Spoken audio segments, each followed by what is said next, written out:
Understanding words is what you really need to start doing. You need to start doing your homework and understanding words. If you put an S in front of words, it becomes swords. And that's what words are. They're cutting. They can cause you great trouble. Humans are word-controlled creatures. So we need to establish what words mean. Again, when we talk about law, there's a Roman maximum in law that says, "For he that would be deceived, let him." Simply meaning, if you are so ignorant as to be deceived, then that's your business, that's your problem.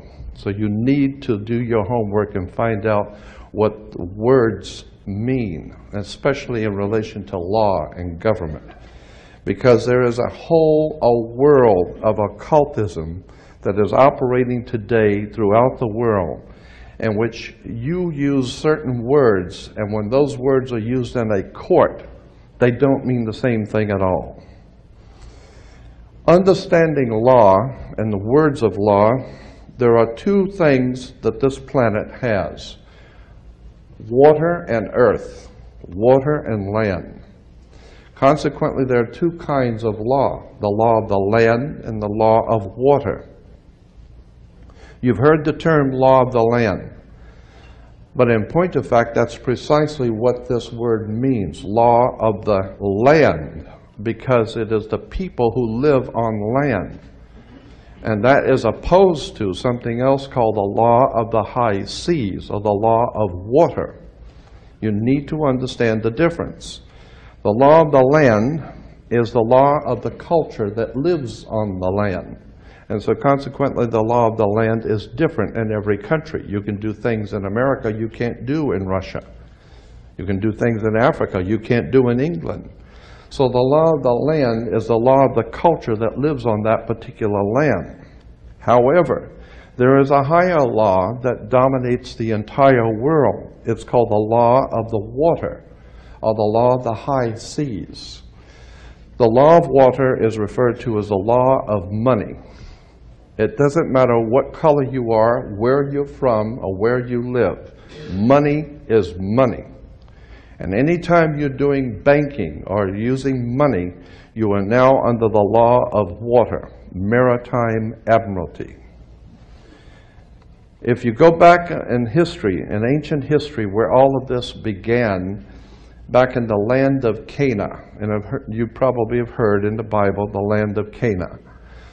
The Canaanites were Phoenician bloodline, and in the ancient Phoenician language, Cana meant merchant banker.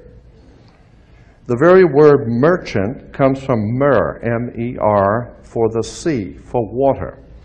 As a mermaid, we have merchant. Merchant bankers. Let me give an example of the difference between the law of water and the law of the land. The law of water, as I said, is a law of banking, money, as opposed to the law of the custom of the people or the law of the land. The Statue of Liberty must be put in water. It could not be put on American land as such. It had to be put in the harbor, because it's not the statue of freedom. It's a statue of liberty. Liberty is what a sailor gets when he pulls into port on a ship. He gets liberty. He's not free. So America is not the land of the free and the home of the brave. We're not free or brave, period. We're not free. This is not a free country. Now let me give you an example of how this law of the water works. Why is it that you have to go to court? People are always concerned about going to court. You go to court because you play basketball and tennis on a court. How do you play tennis on a court? You play with a racket. Why? Because that's what it is. It's a racket. And make no mistake, they do not pick words by chance. These words are very serious. They do not use words in terms with no avail. These words are very important. When you go into a court, what's the idea of going to court? It's a game, like basketball. The whole idea in a court is to put the ball back in the other guy's court. One team gets up and they throw the ball over to that team of lawyers. That team gets up and throws the ball back into their court. And consequently, it's a ball game. And the judge is wearing a black robe, so he is the referee. The judge is the referee. He doesn't care which side wins or loses because he's going to get paid anyway. So he couldn't care less. He's merely there as a referee, and that's why he wears a black robe. And that's another interesting subject we can get into later. But the judge is a referee between two teams. The judge, we are told, rules from the bench. The word bench in Latin is a bank. Therefore, the judge rules for the bank. Where do you find banks? You find banks on both sides of a river. They're called river banks. And what does a river bank do? It directs the flow of the current sea. The juice. Consequently, your money is currency because it's the flow, the cash flow. And I'll give you an example of how this works. When a ship pulls into a harbor, all ships are referred to as female. Airships, rocket ships, sailing ships are always female. Why? There's a very good reason. Maritime Admiralty banking law says all ships are female because they're carrying items. They're carrying items for money, and so consequently they are under Maritime Admiralty law. Admiralty is where we get the word admiral, admiral of the Navy. Let me give you an example of how this works. When a ship pulls into harbor, it parks at the dock, and it ties off at the dock. The captain has to provide for the port authorities a certificate of manifest, because yesterday the ship was not here, but this morning the ship pulled in, so it has manifested. So consequently, all the products, the $800 million worth of TVs or Toyotas, have manifested. So each one of those items coming off of that ship has come off of water. And they has come in a ship. And consequently, on a ship, all ships have a captain. The word captain comes from a Latin word capital, money. So the captain represents the money that's on board the ship. And as I said, the captain has to present to the port authorities a certificate of manifest for each and every item. How much does it weigh? What color is it? How many doors does it have? Etc. And consequently, the captain presents a certificate of manifest. The ship is sitting in its berth. Wherever a ship sits when it docks is called its berth. She sits in her berth, berthing a ship. Consequently, all the items, as I said, coming off that ship represent money. They came in on water. They are Maritime Admiralty product. And this is true all over the world. Now, when you were born, your mother's water broke. And when your mother's water broke, you came out. And this is why you have to have a birth certificate, because you are a Maritime Admiralty product under international law. You are considered, your body is considered a Maritime Admiralty product. Your mother delivered you. This is why if you go to Sears and buy a refrigerator, they will ship it to you. They will deliver it. And that's why you were in your delivery room. Your mother was delivering a product. Maritime Admiralty, you came down your mother's birth canal. And once you, and as you're taking one of the televisions or the cars off the ship and it falls down and breaks, that's all right. Sometimes they're stillborn, so consequently you've lost money on that one. Therefore, you have to have a death certificate. And it's always signed by the doc. The doc has to sign your birth certificate and your death certificate. All of these words and terms are maritime admiralty banking words. And therefore, if you understand lawyers and judges and courts and government are all under international maritime admiralty law. All religions, all churches in the world operate under maritime law.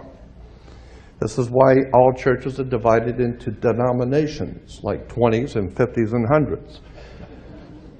Serious. This is why they're called denominations, because all churches are nothing more than the product of maritime admiralty banking. It's an extraordinary story of occult treason, high treason and crimes against the state. Make no mistake about it. There has never been a country on the face of the earth as far back into history as you can go.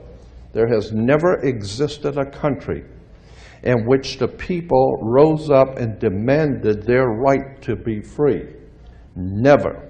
The concept of human, spiritual, intellectual, and physical freedom is a totally concept that has never, ever existed on the earth.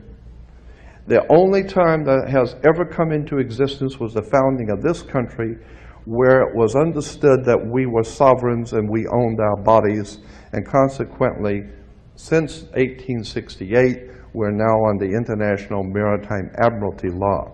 Think about this. When cowboys in Indian movies, when the cowboys would ride into town, they'd get off the horse, they were wearing guns. How come they could walk into a bar carrying guns? And if two guys got in an argument, they could go out on the street and draw on each other in front of the sheriff's office, and the sheriff would do nothing. How come? How come that men could go out in the street and shoot each other in front of everyone and had nothing be done about it? The reason why is because before 1868, all Americans were considered sovereigns. And that's one of the nice things about being a sovereign, is you have the right to be yourself. And consequently, you need to understand that in one last point I'm going to make before I introduce your speaker, that in 1868, there was a corporation founded. Anyone can incorporate a company. Well, in 1868, there was a company incorporated. And in that particular company, the founders of that company they referred to it as the United States Corporation. And they stipulated that anybody who would be a member of that corporation or work for that corporation would be called not an employee, but a citizen. So today, if you are asked, are you a citizen of the United States, what you think you're being asked is, are you lawfully in this country to do business? That's not lawfully what's being asked. They didn't ask if you're in America lawfully. They ask you a specific question. Are you, of your own volition, out of your own mouth, testifying that you are a citizen of the United States? Because in that way, citizen of the United States means you are an employee of a foreign corporation operating on international maritime law. So today, the President of the United States is the President of a privately owned company. The company is called United States. And the word president is always a word that is used in corporate law. Banks have presidents. All companies have presidents. So there's a corporation called United States, privately owned, and it has a president. President Bush is not the president of America. President Bush is the president of a privately owned company. Privately owned, out of England. And you need to understand words and terms.